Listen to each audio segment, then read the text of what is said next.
आपको बताएंगे 123 लोगों की मौत का जिम्मेदार आखिर कौन है। इसकी न्यायिक कमेटी लगातार जांच कर रही है, लगातार लोगों से पूछताछ भी कर रही है।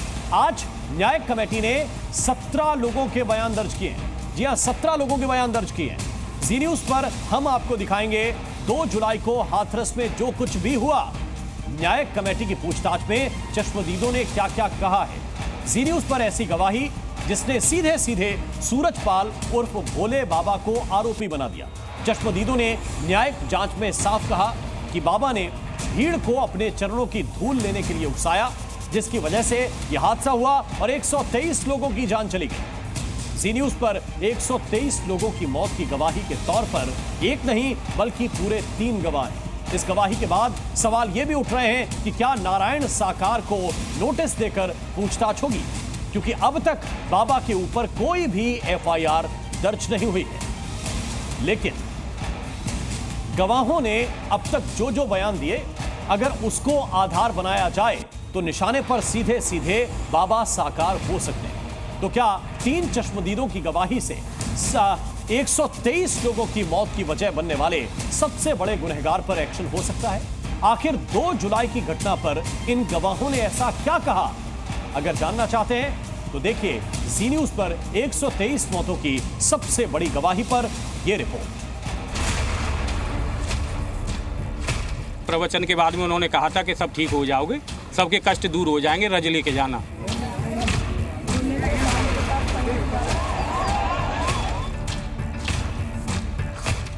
बाबा ने कही थी मेरे चरणों की धूल लो, जिसकी भी कोई परेशानी हो वो हल हो जाएगी।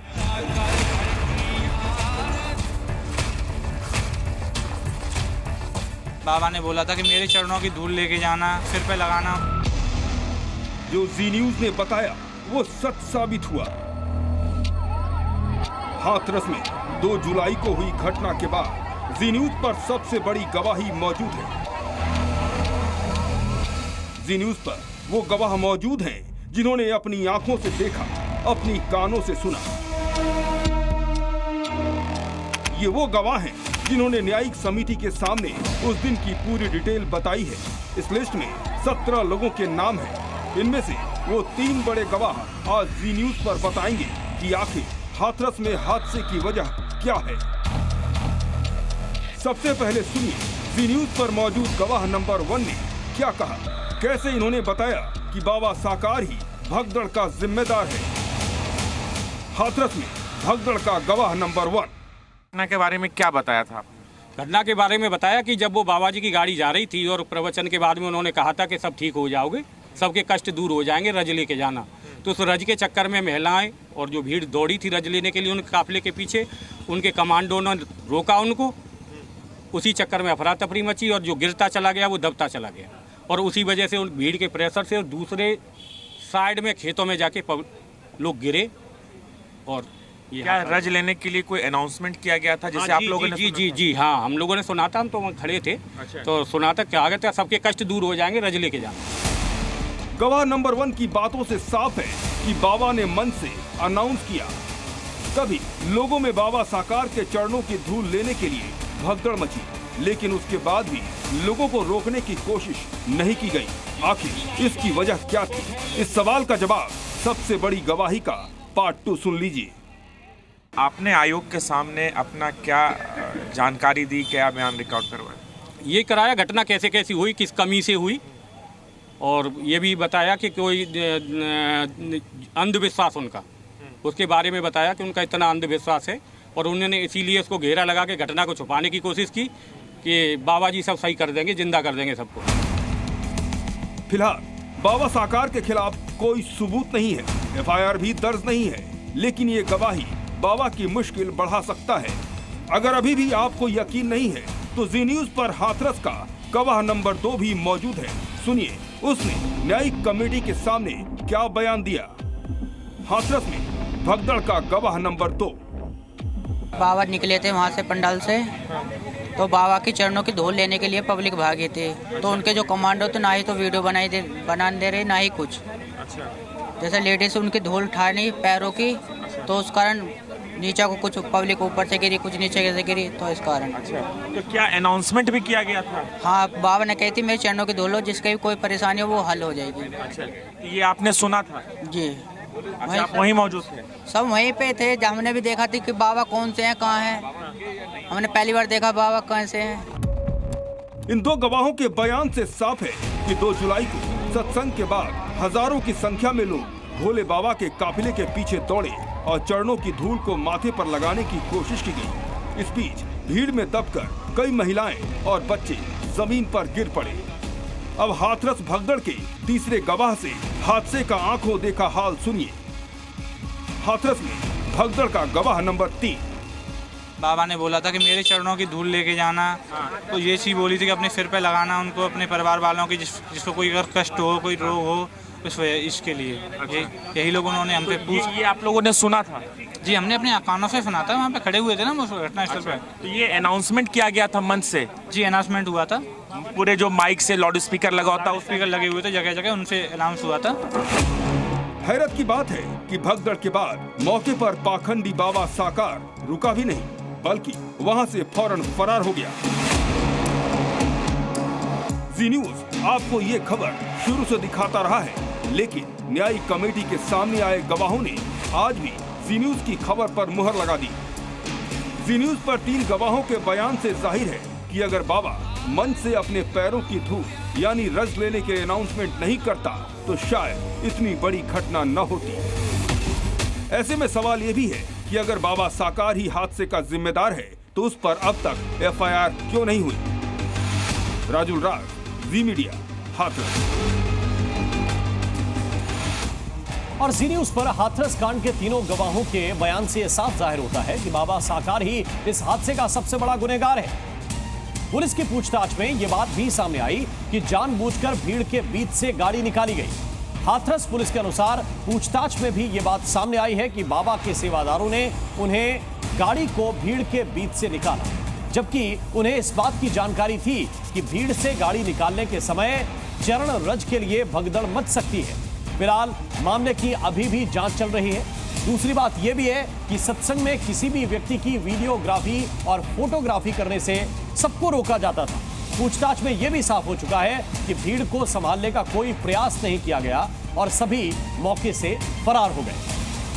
यूपी के हाथरस में हुई भगदड़ को लेकर बाबा साकार हरि के वकील ने एक सनसनीखेज दावा किया है। वकील एपी सिंह ने यह दावा किया है कि जिस सत्संग में भगदड़ मची उसमें कुछ लोगों के पास जहरीले स्प्रे थे और इन स्प्रे की वजह से लोगों को सांस लेने में दिक्कत हुई और इसके बाद भगदड़ मच गई, जिससे लोगों की जान गई है। जहरीले स्प्रे, नशीला स्प्रे यहां लगा हुआ था और ऐसे 10 से 12 लोग थे लगातार लगे हुए। उन्होंने इस तरह से ऐसे उसको ऑन कर रखा था, दबा रखा था, जिसकी वजह से वो अपना भाग रहे थे सामने कि उन पर वो असर ना करे। देखिए कितनी बड़ी साजिश, कितना बड़ा षड्यंत्र रचा गया नारायण साकार हरि को बदनाम नहीं, पूरा मानव मंगल मिलन सद्भावना समागम खत्म करने के लिए। और ये तो 123 मौतें हुई, फिर भी प्रशासन शासन ने बचा ली, ये और अधिक मौतों की संख्या बढ़ती। बाबा साकार हरि लाखों की संख्या में भक्त, करोड़ों की संपत्ति और कई एकड़ में होने वाला बाबा का सत्संग समागम। बाबा का कई शहरों में कार्यक्रम होता था जिसमें लाखों रुपए खर्च होते थे। कई शहरों में आश्रम के नाम पर बाबा के आलीशान बंगले, लेकिन बाबा की संपत्ति को लेकर उनके भक्तों का दावा है कि साकार हरि कभी किसी तरह का कोई दान दक्षिणा नहीं लेता था। लेकिन सवाल यही है कि अगर दान नहीं लेता था तो करोड़ों की संपत्ति आखिर कैसे बनाई। और सबसे बड़ा सवाल यह भी कि जिस खूनी सत्संग समागम में 123 मासूम लोगों की जान गई, उसकी फंडिंग आखिर कहां से हुई। बाबा के इस पूरे एम्पायर की पूरी एबीसीडी पर देखिए हमारी ये रिपोर्ट। शुल्क लेते हैं क्या बाबा? कुछ नहीं लेते। दान लेते हैं? नहीं। 100 करोड़ से अधिक की संपत्ति, कई एकड़ में फैले आलीशान आश्रम, काफिले में करोड़ों की लग्जरी कारें, सैकड़ों सेवादार और प्राइवेट आर्मी, महंगे कपड़े, ब्रांडेड घड़ियां और विदेशी चश्मे।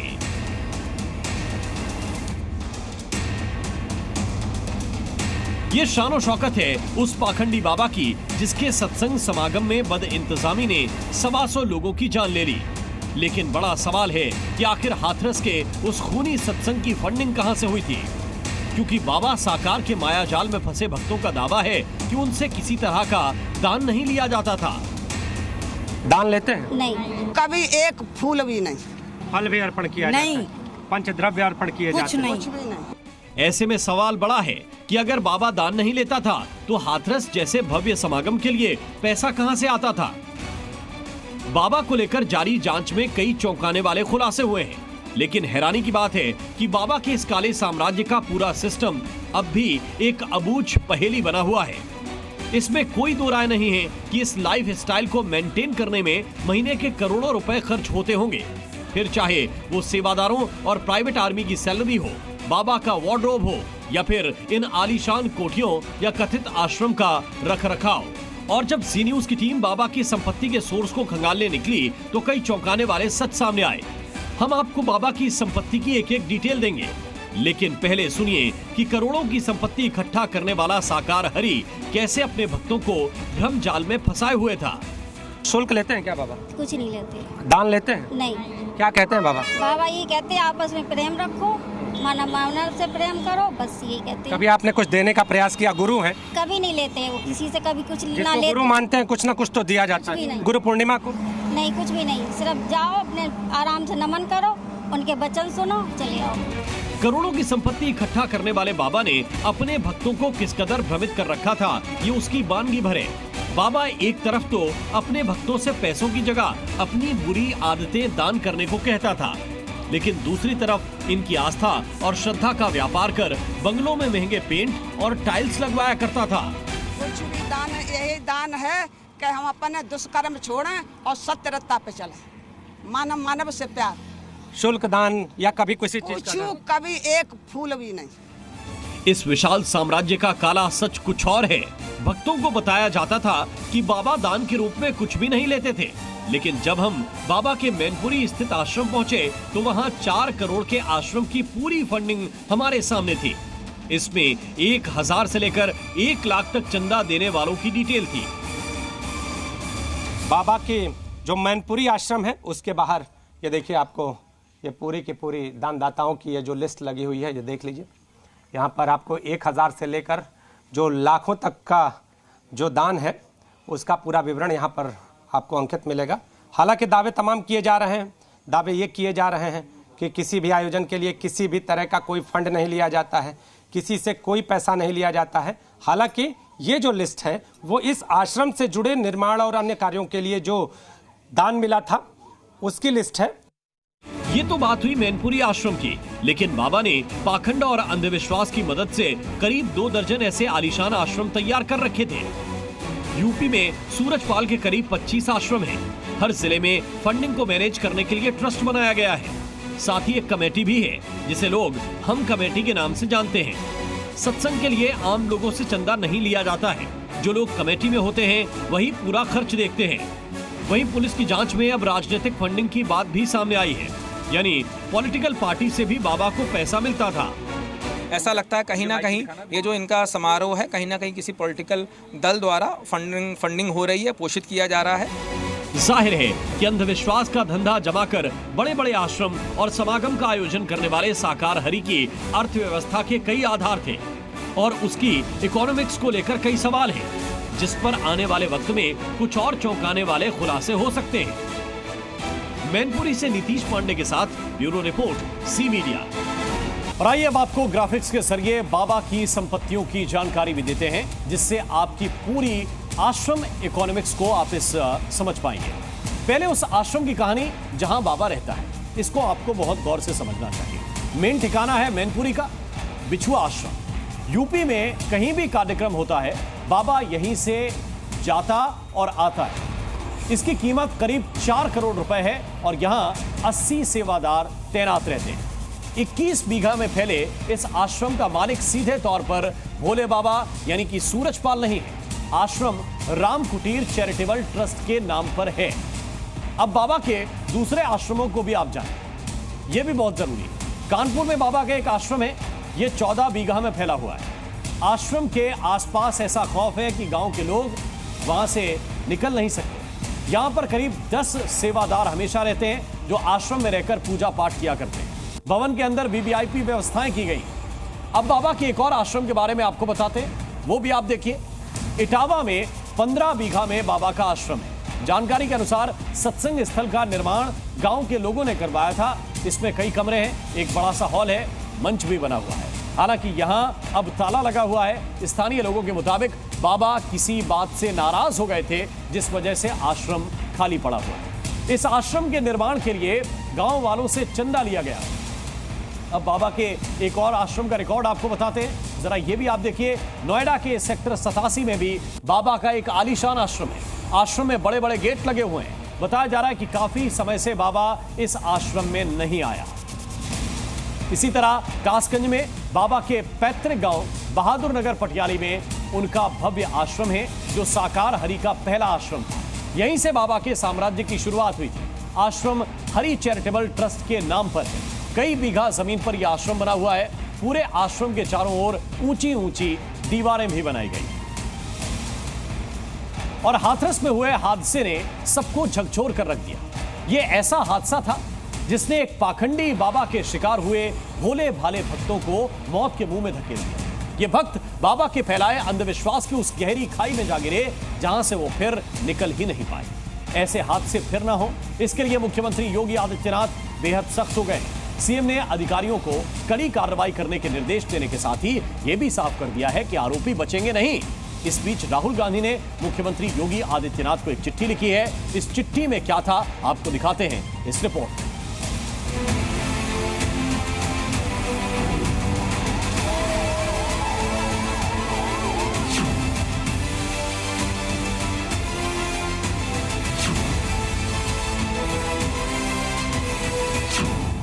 यूपी के हाथरस में पाखंडी बाबा साकार हरि के सत्संग में हुई भगदड़ से मौतों के बाद सीएम योगी बेहद सख्त हो गए हैं।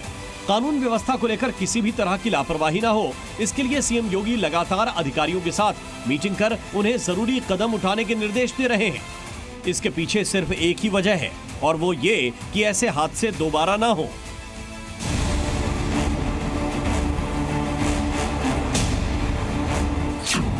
हाथरस में जो कुछ हुआ उस पर एक तरफ सियासी बयानबाजी भी हुई, लेकिन सीएम योगी को इसकी जरा भी परवाह नहीं है। उन्हें परवाह सिर्फ इस बात की है कि इस तरह के हादसे किसी भी हालत में दोबारा नहीं होने चाहिए। सीएम योगी हादसे के बाद खुद मौके पर पहुंचे और पीड़ितों से मुलाकात के साथ ही आरोपियों के खिलाफ सख्त कार्रवाई के निर्देश भी दिए। सीएम योगी ने भरोसा दिया कि हादसे में जो भी शामिल रहा वो बचेगा नहीं और उस पर सख्त से सख्त कार्रवाई की जाएगी।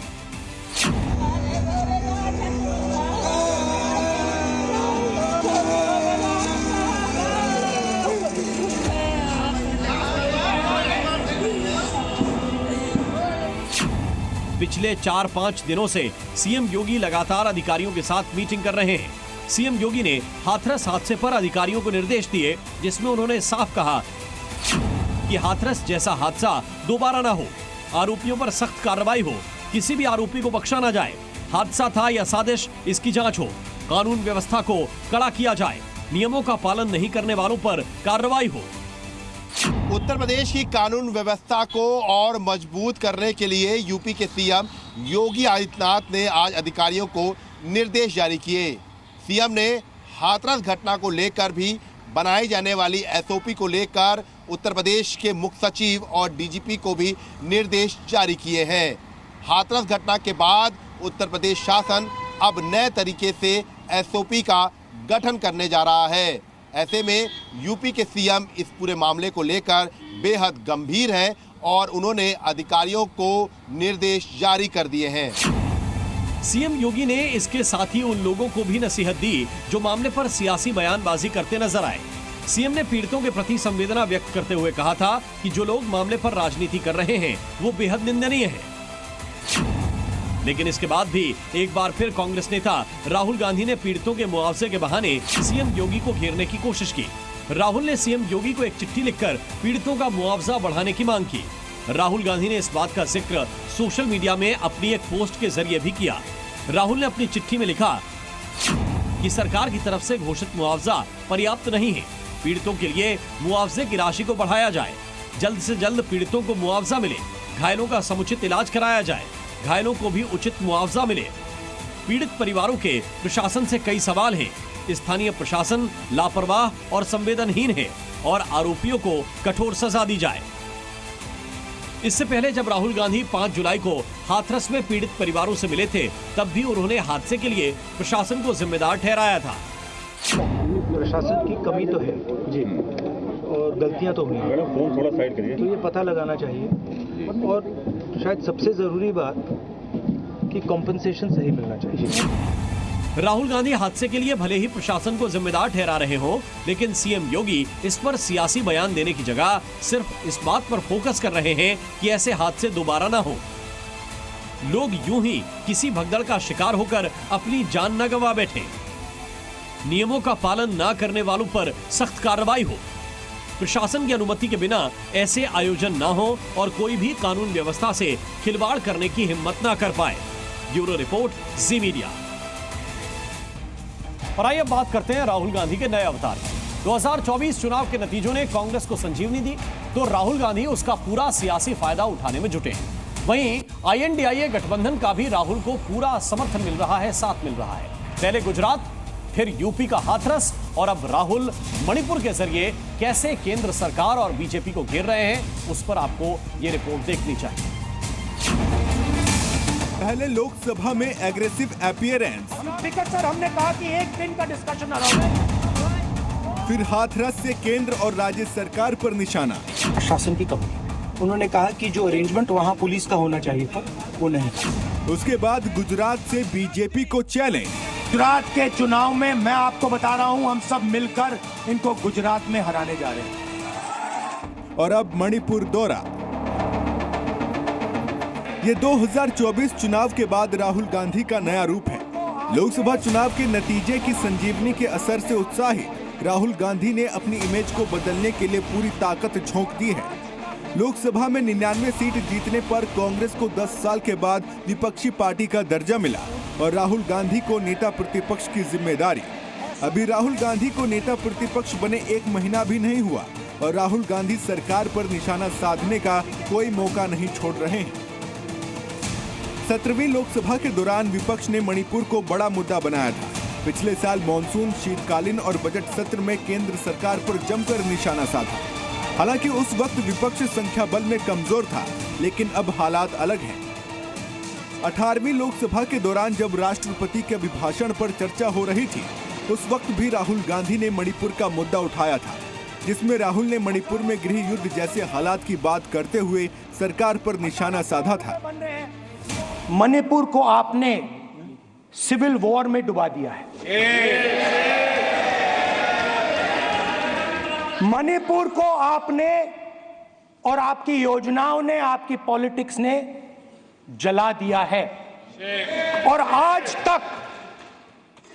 तक हिंदुस्तान के प्रधानमंत्री मणिपुर नहीं गए हैं। राहुल गांधी एक बार फिर सोमवार को मणिपुर का दौरा करेंगे। मणिपुर में हिंसा भड़कने के बाद ये राहुल का तीसरा मणिपुर दौरा होगा। 14 जनवरी 2024 को राहुल ने मणिपुर से ही भारत जोड़ो न्याय यात्रा की शुरुआत की थी। उस दौरान भी राहुल ने केंद्र सरकार को जमकर निशाने पर लिया था। राहुल गांधी के मणिपुर दौरे को लेकर सियासी बयानबाजी भी शुरू हो गई है। बीजेपी राहुल को बंगाल जाने के लिए हिम्मत जुटाने की सलाह दे रही है, तो कांग्रेस की सहयोगी पार्टी आरजेडी पीएम मोदी पर मणिपुर के हालात को नजरअंदाज करने का आरोप लगा रही है। बंगाल जाकर के वो हिम्मत करें और बंगाल जाकर के जो इंडी की पार्टनर हैं ममता बनर्जी और तृणमूल कांग्रेस के उस राज्य में जाकर के देखें वहाँ क्या हो रहा है। जिसको जाना चाहिए वो नहीं जा रहा। और वो कौन है? हमारे देश के प्रधानमंत्री हैं। जब आप कहते हो सबका साथ, सबका विकास, सबका विश्वास, क्या मणिपुर इस पैराडाइम का, इस प्रतिमान का हिस्सा नहीं है? राहुल गांधी मणिपुर के जिरीबाम जिले का दौरा करेंगे, जहां 6 जून को हिंसा हुई थी। यहां राहुल गांधी जिले में कुछ राहत शिविरों का दौरा करेंगे। इसके बाद राहुल गांधी चूराचांदपुर जिले जाकर राहत शिविरों में रह रहे लोगों से बातचीत करेंगे। चूराचांदपुर के बाद राहुल बिष्णुपुर के राहत शिविरों में जाएंगे। इस बात में कोई दो राय नहीं है कि राहुल एक बार फिर मणिपुर से केंद्र सरकार पर हमला बोलेंगे, लेकिन राहुल गांधी के इस एग्रेशन का कितना फायदा कांग्रेस को मिलेगा, ये तो वक्त के साथ ही पता चलेगा। ब्यूरो रिपोर्ट, जी मीडिया। आज से मुहर्रम की शुरुआत हो गई, वहीं 2 हफ्ते के बाद सावन शुरू होने वाला है, जिसमें कांवड़ यात्रा निकाली जाएगी। सीएम योगी ने साफ कर दिया है कि यूपी में अब ऐसी कोई भी परंपरा नहीं होगी जिससे आम लोगों को परेशानी हो। सीएम ने सार्वजनिक तौर पर अस्त्र शस्त्र के प्रदर्शन पर रोक लगा दी है। सीएम ने अपने फैसले में कहा है कि मुहर्रम में जुलूस के समय निकाले जाने वाले हथियारों पर अब पाबंदी होगी। साथ ही कांवड़ यात्रा के दौरान बजाए जाने वाले संगीत की आवाज को भी मानक के तहत रखने का निर्देश दिया गया है। देखिए यूपी में योगी का क्या है अल्टीमेटम।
कानून व्यवस्था को कड़ा करने के निर्देश दिए। मुहर्रम के दौरान उत्तर प्रदेश में हथियारों के प्रदर्शन पर पूरी तरह से रोक लगा दी गई है। यूपी सीएम ने जिलों के कप्तानों को साफ तौर पर निर्देश जारी किया है कि मुहर्रम के दौरान जितने भी ताजियादार हैं वो किसी भी तरह से हथियारों का प्रदर्शन नहीं करेंगे।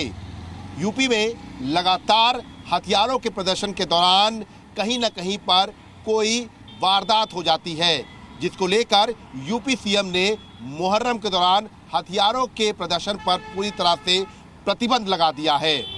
सीएम योगी के निर्देश को मुस्लिम समाज से जुड़े कुछ लोगों ने सही नहीं ठहराया। ये कहना कि मुहर्रम में उपद्रवी तत्व जो है हथियार लहराते हैं, ये सब फजूल की बातें हैं। वैसे आपको तो पता ही होगा, देखा ही होगा आपने कि जो है कौन अपनी यात्राओं में जो है हथियार लहराता है, उसको तो कुछ नहीं कहा जाता। सीएम योगी ने शांति और कानून व्यवस्था बनाए रखने के लिए निर्देश जारी किए, लेकिन इस पर सियासत भी तेज हो गई। कांग्रेस ने इस मुद्दे पर बीजेपी को घेरने की कोशिश की। सरकार की जिम्मेदारी है कि कानून का पालन सुनिश्चित कराना, लेकिन प्रशासनिक पकड़ सरकार की खत्म हो चुकी है। अधिकारियों पर उनका कोई नियंत्रण नहीं है। मुख्यमंत्री जी, आपका काम सरकारी मशीनरी से काम लेना, कानून का पालन सुनिश्चित कराना है, ना कि बयानबाजी। कांग्रेस के साथ साथ समाजवादी पार्टी भी बीजेपी पर हमलावर हो गई और वर्ग विशेष को टारगेट करने का आरोप लगा दिया। ये वर्ग विशेष को टारगेट करके मुख्यमंत्री जी कुछ जताना चाहते हैं, ध्रुवीकरण करना चाहते हैं, उसी का परिणाम है। बाकी सभी को अपना त्योहार अपने हिसाब से मनाने की आजादी है। विपक्ष ने सीएम योगी पर आरोपों की बौछार की तो बीजेपी ने भी पलटवार करते हुए फैसले की अहमियत को समझाया।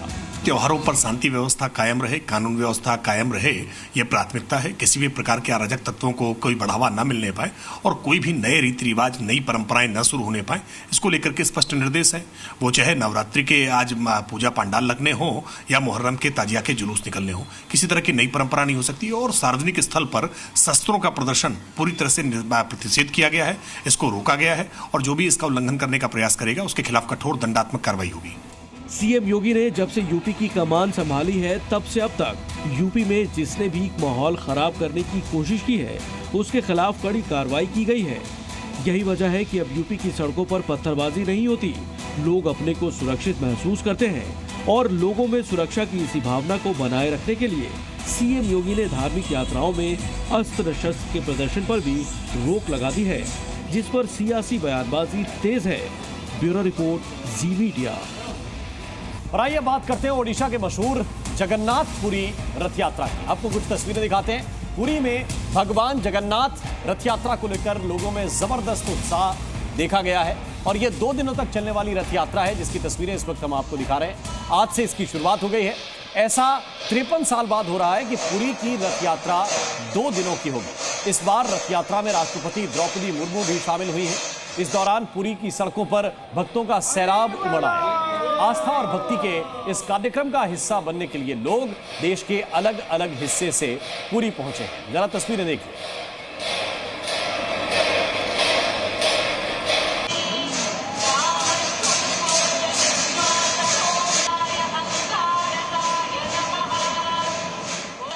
तो ये तो पुरी की तस्वीरें हमने आपको दिखाई, लेकिन सिर्फ पुरी नहीं, देश के बाकी कई हिस्से हैं जहां पर भगवान जगन्नाथ की रथ यात्रा निकाली जा रही है। वो तस्वीरें भी जरा देख लीजिए। इस बीच कोलकाता से ये जो तस्वीर सामने आई है, बहुत ही दिलचस्प तस्वीर है। यहाँ ममता बनर्जी का अंदाज बिल्कुल आपको अलग सा नजर आएगा।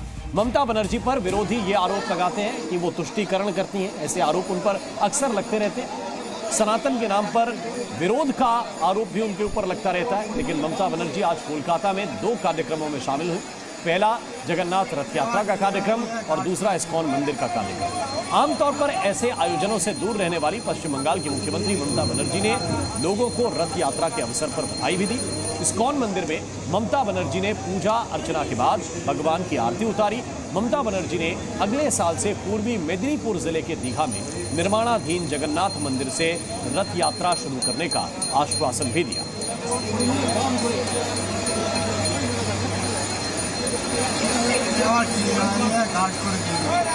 जम्मू में लगातार हिंदुओं की आस्था पर हमले हो रहे हैं। जम्मू कश्मीर में एक तरफ आतंकियों की साजिश थमने का नाम नहीं ले रही।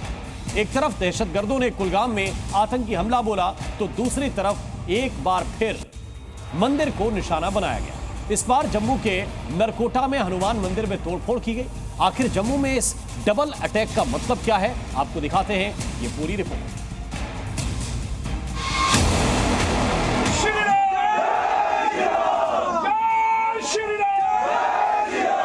क्या जम्मू में माहौल बिगाड़ने की साजिश रची जा रही है? रियासी के शिव मंदिर में तोड़फोड़ के बाद नारकोटा के हनुमान मंदिर में तोड़फोड़ साजिश का अगला हिस्सा तो नहीं? अमरनाथ यात्रा के दौरान मंदिर में लगातार तोड़फोड़ की घटनाएं क्यों? ये वो तमाम सवाल हैं जो बार बार किसी बड़ी साजिश की ओर इशारा कर रहे हैं। हनुमान मंदिर में तोड़फोड़ का दोषी कौन? तस्वीरें आपके सामने हैं, हालात आपके सामने हैं। ये वो मंदिर है जिसके इलाके में सबसे ज्यादा मान्यता है। जम्मू के नारकोटा के नारायण खू गांव में ये सबसे प्राचीन मंदिर है, लेकिन कुछ अज्ञात हमलावरों ने मंदिर में तोड़फोड़ की और उसमें आग लगा दी। इस घटना के बाद जी न्यूज की टीम भी मौके पर पहुंची और हालात का जायजा लिया। तो बिल्कुल इस समय देख सकते हैं कि मंदिर के दृश्य हम आपको दिखा रहे हैं, जहां जनाब शरारती तत्वों के द्वारा जो है वो आग लगाई गई है। आस्था के साथ कहीं ना कहीं खिलवाड़ करने की कोशिश जो है वो की गई है। कहा जाता है कि ये मंदिर महाभारत काल की है। इस मंदिर में लोगों की काफी आस्था है। मंदिर में तोड़फोड़ की घटना के बाद लोग काफी गुस्से में हैं। इस मामले पर हिंदू संगठनों ने आरोप लगाया है कि असामाजिक ताकतें हैं जो अमरनाथ यात्रा के दौरान जम्मू की शांति को भंग करने की कोशिश कर रही हैं। बताया जा रहा है कि सुबह जो है एक शिव मंदिर का ताला भी टूटा है। इस प्रकार की घटनाएं हो जम्मू कश्मीर में हो रही। हमें लगता है कि एक अमरनाथ यात्रा भी चल रही है, एक पीसफुली तरीके से चल रही है और शरारती तत्व कुछ इस प्रकार के हैं जो यात्रा को बाधित करने की भी कोशिश करते हैं। मंदिर में तोड़फोड़ की इस घटना के बाद पुलिस तुरंत एक्शन में आ गई है। घटना की जानकारी मिलने के बाद पुलिस मौके पर पहुंची और इस घटना के बारे में लोगों से बातचीत कर केस दर्ज कर लिया है। लोगों की भावनाओं को ठेस पहुंची है। जो भी लोग मुजरिम हैं उनको एडमिनिस्ट्रेशन से मैंने गुजारिश की है और इन्होंने भी आश्वासन दिया है उनको पकड़ा जाएगा, सख्त से सख्त सजा दी जाएगी। एक तरफ अमरनाथ यात्रा चल रही है तो दूसरी तरफ मंदिर पर हमले की साजिश रची जा रही है। अमरनाथ यात्रा के दौरान जम्मू में मंदिर में तोड़फोड़ की ये दूसरी घटना है। इससे पहले अज्ञात लोगों ने रियासी के धाड़वारी में शिव मंदिर में तोड़फोड़ की घटना को अंजाम दिया था। इलाके में कुछ ही घर हिंदुओं के हैं जबकि ज्यादातर आबादी गैर हिंदुओं के हैं और ये मंदिर यहाँ के हिंदुओं के लिए आस्था का सबसे बड़ा प्रतीक है। अगर नारकोटा में धर्म के आधार पर आबादी की बात करें तो हिंदू 89.3%, मुस्लिम 5.31%, ईसाई 0.6%, सिख 4.39%। साफ है इस बार उस इलाके में हमला किया गया जहां हिंदुओं की संख्या ज्यादा है, जबकि रियासी में हिंदुओं की संख्या कम है। ऐसे में हमले के पीछे की मॉडस ऑपरेंडी पर सवाल खड़े हो रहे हैं। ये माहौल बिगाड़ने की साजिश तो नहीं, तोड़फोड़ के पीछे आतंकी साजिश तो नहीं, तोड़फोड़ कर माहौल बिगाड़ने की कोशिश है। क्या ये आतंकियों की नई चाल है? ये वो तमाम सवाल हैं जो बार बार इसी ओर इशारा कर रहे हैं। हमलावर एक तरफ मंदिर में तोड़फोड़ कर रहे हैं तो दूसरी तरफ कुलगांव में 5 आतंकियों को ढेर कर दिया गया। सुरक्षा बल अब भी इलाके में सर्च ऑपरेशन चला रहे हैं। कहा जा रहा है कि अब भी इलाके में 4 से 5 आतंकी छुपे हुए हैं। ब्यूरो रिपोर्ट, जी मीडिया। और इससे पहले भी कई बार मंदिर और हिंदू तीर्थ यात्रियों को आतंकियों ने निशाना बनाया है। आपको बताते हैं कब कब मंदिरों पर हमला किया गया, जरा देखिए। तारीख 15 अगस्त 1993 अमरनाथ जा रहे तीर्थयात्रियों पर हमला किया गया। 2 अगस्त 1994 अमरनाथ यात्रा में शिविर पर हमला कर दिया गया। साल 2000 में पहलगाम में तीर्थयात्रियों पर हमला किया गया। जुलाई 2001 में अमरनाथ में शेषनाग झील के पास धमाका किया गया। मार्च 2022 में रघुनाथ मंदिर पर हमला किया गया। मई 2022 कटरा से वैष्णो देवी जा रहे तीर्थयात्रियों पर हमला किया गया। जून 2024 में रियासी में शिव मंदिर में तोड़फोड़ की गई। एक नहीं कई बार इस तरह के हमले हो चुके हैं। और जम्मू कश्मीर से जी न्यूज़।